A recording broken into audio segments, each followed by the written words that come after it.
Boa noite. Gostaria de compartilhar a palavra de Deus com vocês, que está no Evangelho de Marcos, no capítulo 4, dos versos 35 a 41, que está escrito assim: E naquele dia, sendo já tarde, disse-lhes: Passemos para o outro lado. E eles, deixando a multidão, o levaram consigo, assim como estava no barco, e havia também com ele outros barquinhos. E levantou-se grande temporal de vento, e subiam as ondas por cima do barco, de maneira que já se enchia, e ele estava na popa, dormindo sobre uma almofada. Então despertaram, dizendo: Mestre, não se te dá que pereçamos? E ele, despertando, repreendeu o vento e disse ao mar: Cala-te, aquieta-te. E o vento se aquietou, e houve grande bonança. E disse-lhes: Por que sois tão tímidos? Ainda não tendes fé? Então sentiram um grande temor, e diziam uns aos outros: Mas quem é este, que até o vento e o mar lhe obedecem? Eu gostaria de começar essa palavra citando aqui o tema, que é: Jesus tem autoridade sobre as tempestades. E eu quero começar fazendo algumas perguntas importantes para a nossa reflexão. E a primeira pergunta é: o que você faz quando Deus parece estar em silêncio? Quem nunca enfrentou o silêncio do Senhor? Naquele momento nós fazemos aquela oração e achamos que Jesus já vai responder de imediato, e muitas das vezes demora um tempo, mas nós cremos que o Senhor ele sempre responde na hora certa. A segunda pergunta: sua fé permanece firme durante as crises? Nos momentos de dificuldades, como fica a sua fé? Ela fica firme ou fica uma fé vacilante? Eu quero ir para a terceira pergunta agora. Você confia em Jesus apenas quando tudo está bem? Quando tudo está dando certo? Quando tem dinheiro no bolso? Quando a saúde está tranquila? Quando a família vai bem? E a quarta pergunta e última diz assim: quem controla a tempestade da sua vida hoje? Seria as suas emoções? Quem sabe o seu poder aquisitivo? Quem sabe a sua experiência de vida? Muito bem, mas o que eu aprendo com essa palavra, queridos? Eu aprendo que Jesus, ele tem um controle de todas as coisas. A Bíblia diz que quando Jesus estava ali com aquela multidão e os seus discípulos, ele então despede daquela multidão, ele entra no barco e a ordem de Jesus era clara: passemos para o outro lado. E os discípulos então, debaixo de uma obediência da palavra, eles então entraram no barco e começaram a navegar em direção ao outro lado.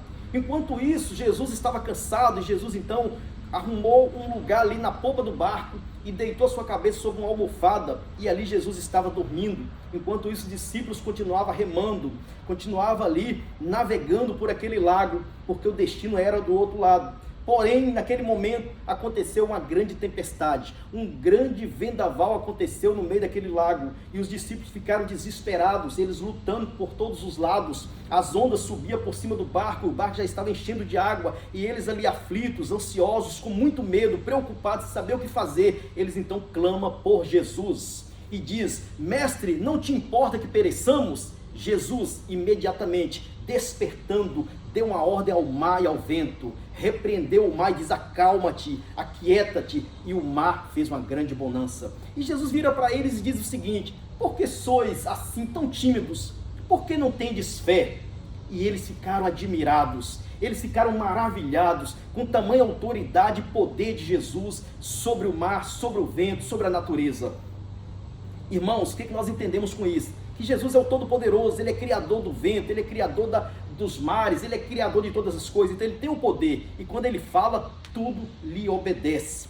E o que nós aprendemos nessa palavra? Em primeiro lugar, tempestades acontecem até com quem está obedecendo, mesmo debaixo de obediência, mesmo debaixo de uma palavra. Eles estavam debaixo de uma palavra. Quando Jesus diz: passemos para a outra margem, Jesus sabia que ia chegar do outro lado, e eles então entenderam a palavra e colocaram em prática. Mas a tempestade surgiu durante a obediência. Quem sabe você está debaixo de obediência, você está orando, você está buscando Jesus, e muitas das vezes está enfrentando essa tempestade. É normal, continue crendo, continue confiando, a última palavra vem do Senhor. Os discípulos estavam seguindo uma ordem clara de Jesus. Eles sabiam que Jesus dá a palavra e Jesus cumpre a sua palavra. Nem toda luta é consequência de pecado. Muitas vezes você está debaixo de obediência e você vai passar por essas lutas.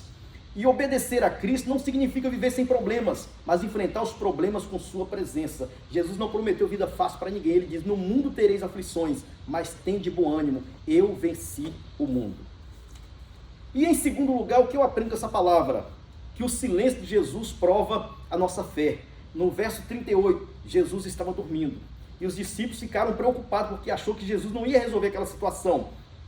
Ele já tinha chegado no limite, já tinha esgotado as suas forças. Eles não tinham mais condições de fazer nada. Mas quando eles clamaram a Jesus, Jesus agiu prontamente. Enquanto os discípulos se desesperavam, Jesus descansava. O silêncio de Jesus foi interpretado como abandono, mas na verdade Jesus nunca nos abandona. Ele disse: aquele que vem a mim, de maneira alguma lançarei fora. Quando Deus parece em silêncio, continue confiando. Ele continua no controle, Ele não perde o controle. Ele é o Senhor de todas as coisas. Ele é o autor e consumador da nossa fé. Ele é o Todo-Poderoso. E agindo Deus, quem o impedirá? E em terceiro lugar, Jesus tem autoridade sobre a tempestade. Seja qual for a tempestade, Ele tem autoridade, Ele tem todo o poder nos céus, no mar, na terra e debaixo da terra. E segundo a Tua palavra, as coisas acontecem no nome do próprio Jesus, que é poderoso. E quando Ele diz, no versículo 39, acalma-te, emudece, o mar e o vento lhe obedeceu. E em quarto lugar, o que eu entendo dessa palavra? Que a maior tempestade pode estar dentro de nós. Muitas das vezes é uma dúvida, muitas das vezes é a incredulidade que está no nosso coração, muitas das vezes é a ansiedade que está travando o nosso coração de entender, de crer, de confiar que Jesus é poderoso para fazer. E Jesus disse para eles assim: por que sois tão tímidos? Como é que não tendes fé? Quantos milagres os discípulos tinham vistos? Mas naquele momento eles ficaram com medo. O medo muitas vezes chega em nossas vidas, dependendo da notícia que a gente recebe, dependendo da situação que estamos enfrentando. Muitas vezes o medo chega. Mas eu quero concluir essa palavra te convidando a entrar no barco com Jesus. Jesus, Ele está no controle, Jesus está no barco. Se você estiver no barco com Jesus, você estará seguro. Ele não vai te abandonar, Ele não vai te deixar. Então entrega o teu caminho ao Senhor, confia nele e o mais Ele fará. Ele não vai te abandonar em momento algum, Ele vai te tomar pela mão, Ele não vai te isentar das lutas, mas você vai passar as lutas na presença dEle. Então reconheça a autoridade de Jesus hoje, reconheça a autoridade de Jesus sobre todas as áreas da sua vida, e hoje é dia de descansar naquele que tem todo o poder para dizer: acalma-te, fique tranquilo. Jesus te convida nessa noite. Amém.